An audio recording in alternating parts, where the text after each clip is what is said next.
In this video, we are going to count array elements that meet a certain condition. And so what we are going to do is we have got our kind of simulation here where we have some players and they have randomly, they're not randomly assigned. That would actually be something to do. Let's actually switch this up just a little bit. We're going to do random number. And we're going to do a random number from 90 through, let's say, 450. Okay. I don't know why.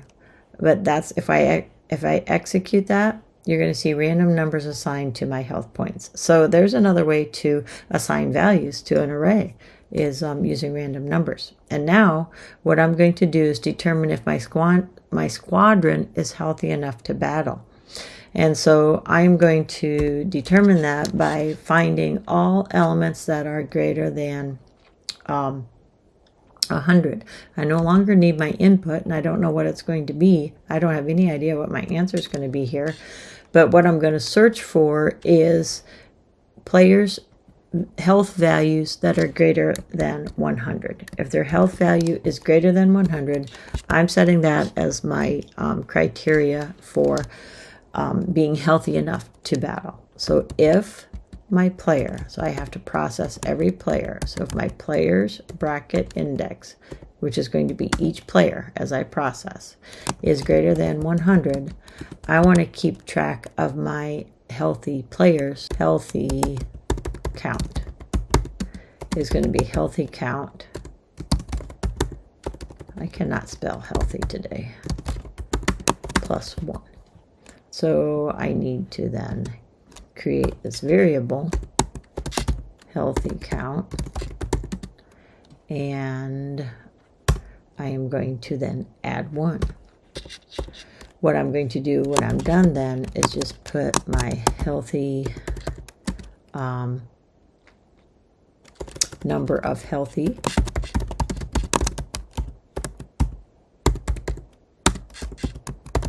to the screen.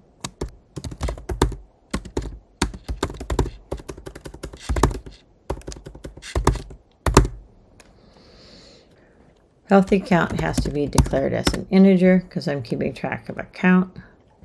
And we'll see how many times I misspelled it. There we go. So now if we execute this code on fast mode, if we go ahead and run it, it's going to randomly fill the array with values. And right now it looks like we have several players over 100. And so they're going to be considered healthy enough to play. And so it's doing a healthy count. It's counting all of them. And so our health count is going to be 4. We probably should put a space in there to make it look pretty.